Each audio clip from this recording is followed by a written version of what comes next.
Hey traders, welcome back. Happy New Year.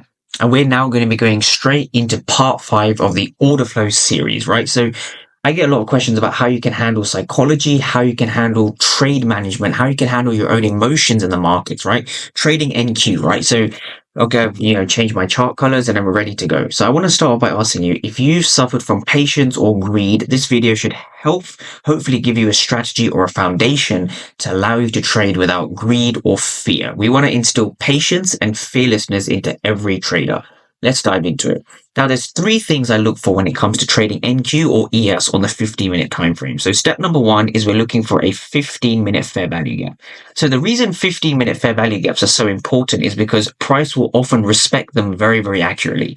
This is one case study from the 3rd of January, Friday the 3rd of January. The session itself was pretty rangy, but you could have caught a nice long trade over here, and we're going to be going over that in this video.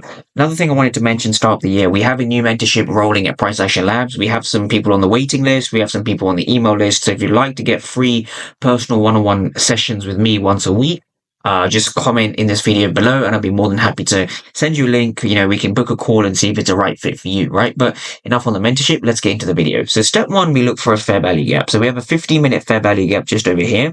And our job as traders is to simply catch this lower time frame wick and ride price to the upside. It's pretty much as simple as that, but there's a few things you want to look for.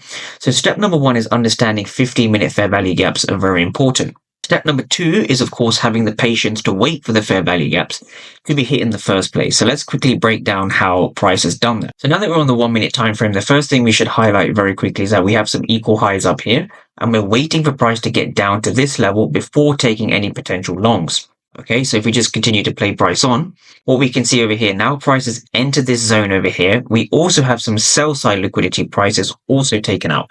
So it's important to understand where the buy and sell side liquidity points are.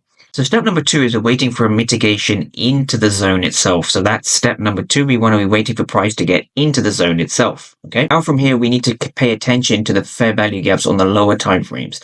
And this is essentially step 3 of the strategy. So we have a fair value gap over here.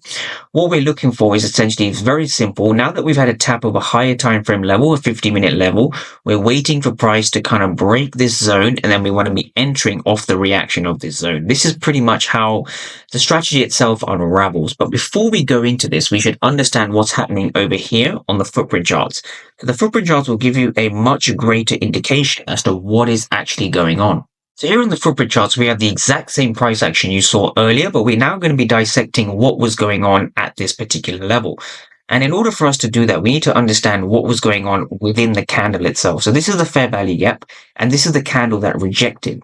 So now that we have some numbers over here, it looks very complicated, but I'm going to break this down for traders very simply. You have 2 numbers, a bid and an ask. The left number is the bid, the right number is the ask, right? So in this case, we have a lot of red over here. The red represents the fact that there's more market participants hitting the bid than the ask. So this means that there's more aggressive sellers than there are aggressive buyers.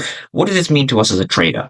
As a trader, it means that we have a lot of aggressive sellers that are entering the zone very aggressively. They are looking to drive price lower. So if we just go back and look at the current price action we had a fair value gap just over here. Price over here had a lot of aggressive sellers that failed to move the market lower. This is the first thing I want traders to understand. Just by looking at the delta on the left, we can see a huge amount of aggressive sellers that are not being rewarded. That is the first thing. The second thing to understand is that we had a 1 and a 0 at the bottom over here. It's a little bit small, so I'm going to zoom in. We have a 1 and a 0 at the bottom. What this means, when we see a 0 on one side of the bid and the ask, this represents that the volume has dried up and aggressive sellers have failed to drive price lower. A 0 is a massive sign of a trend reversal.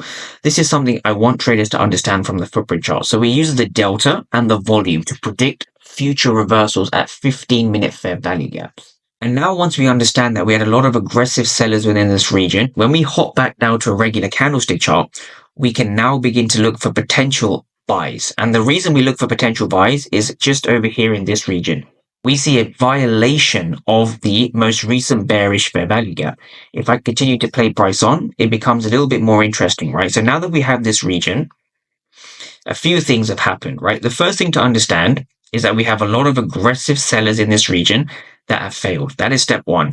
Step 2, we've had a violation of a bearish fair value gap That is step 2. And step 3, we failed to close below the level after breaking it. This shows that sellers are very much failing. Buyers are in control. So from here, we can take a trade at this zone and we can have a stop loss just at this zone over here. So we can take a entry over here, stop loss just below this zone. And where do we want to be targeting as a trader? So our first target is going to be, of course, here for a nice 1 to 2 hour trade, just above these equal highs over here.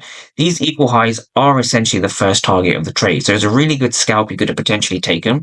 Price action on this day was rangy. As you can see, we eventually move towards our final TP or our final take profit, right? So this is kind of the backbone as to how I'll be trading going into 2025. Again, we have mentorships open for those willing to learn the order flow and ICT strategy, right? But if you can understand the basics of fair value gaps, the basics of market structure, and pair that with the order flow you saw in the footprint chart, that is essentially your recipe to get funded and be successful in 2025, right? So if you like this video, give it a like and thumbs up, and I look forward to seeing all of you in the next one.